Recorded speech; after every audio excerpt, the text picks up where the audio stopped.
జగన్మోహన్ రెడ్డి గారు ముఖ్యమంత్రిగా ఉన్నప్పుడు వాళ్ళ ప్రభుత్వం చేసినటువంటి అప్పుల మీద చంద్రబాబు నాయుడు గారు, వాళ్ళ అనుబంధ పార్టీల అధ్యక్షులు తీవ్ర స్థాయిలో విమర్శలు గుప్పించారు.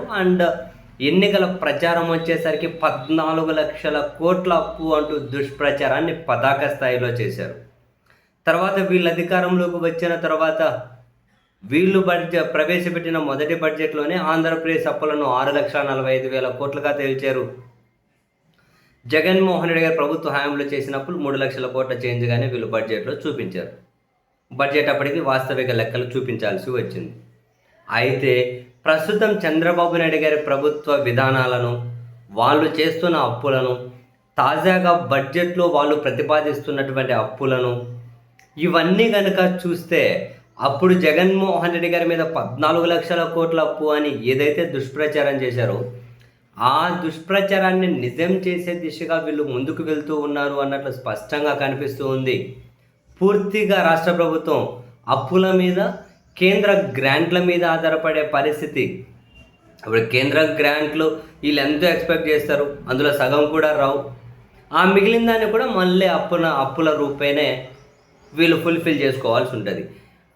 ఇప్పటికే ఈ 20 నెలల కాలంలో బడ్జెట్ బయట, బడ్జెట్ లోపల 3,20,000 కోట్ల రూపాయలు అప్పు చేశారు, 3.20 లక్షల కోట్ల అప్పు చేశారు అని చెప్పి అన్ని వివరాలు పత్రికల రోజు రాసుకుంటూ వస్తూ ఉంటే, తాజాగా ప్రవేశపెట్టిన బడ్జెట్ లోపల చేసే అప్పులే దాదాపు అటు ఇటుగా 1,00,000 కోట్ల రూపాయలు వీళ్ళు రుణాలు చేయాలి అని చెప్పి ఒక టార్గెట్గా పెట్టుకుంటే, 5 ఏళ్ళ లేని 5,00,000 కోట్ల బడ్జెట్ లోపల, బడ్జెట్ బయట అమరావతి పేరు మీద దాదాపు 1,00,000 కోట్ల పైన చేయాలనుకుంటూ ఉన్నారు.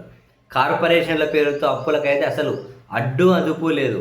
ఇంకా ఆశ్చర్యం అనిపించింది ఏంటి అంటే, బేసిక్గా కార్పొరేషన్లకి సంబంధించి కూడా ఆదాయ వ్యయ వివరాలను బడ్జెట్ ఇన్ బ్రీఫ్లో వీళ్ళు అంటే డిఫాల్ట్గా పొందుపరుస్తూ ఉంటారు. కానీ దాన్ని కూడా వీళ్ళు ప్రస్తావించలేదు. అంటే కార్పొరేషన్ల ముసుగులో బడ్జెట్ బయట ఎన్ని అప్పులు చేస్తున్నామో జనానికి తెలిసిపోతుందని చెప్పి దాన్ని కూడా దాచిపెట్టేశారు. ఇంత దారుణంగా అప్పులు చేసుకుంటూ మళ్ళీ ఆర్థిక శాఖ మంత్రి గారు అంటూ ఉన్నారు, జగన్మోహన్ రెడ్డి గారు విపరీతంగా అప్పులు చేశారు, అప్పులు తీర్చడం కోసం అప్పులు చేస్తూ ఉన్నాము అని. వాళ్ళు 5 ఏళ్లలో చేసిన అప్పులు వీళ్ళు 2 ఏళ్ల లోపే చేసేసి మళ్ళీ జగన్మోహన్ రెడ్డి గారి మీద నింద, మళ్ళీ తన మీదే దుష్ప్రచారం. చివరికి అధికారంలోకి వచ్చి 3వ బడ్జెట్ ప్రవేశపెడుతూ ఉన్నా కూడా జగన్మోహన్ రెడ్డి గారి పేరు నేను 13 సార్లు ప్రస్తావించుకుంటూ బడ్జెట్ ప్రవేశపెట్టారు. గత ప్రభుత్వం అని చెప్పి వెరసి మొత్తం మీద చాలా క్లియర్ కట్గా కనిపిస్తూ ఉంది.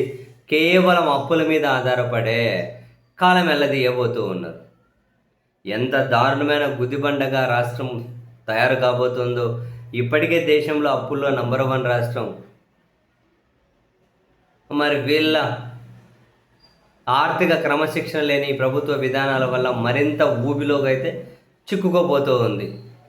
ఆంధ్రప్రదేశ్ ప్రజలందరూ కూడా మూకుమ్మడిగా ఎంజాయ్ చేయండి ఇంకా.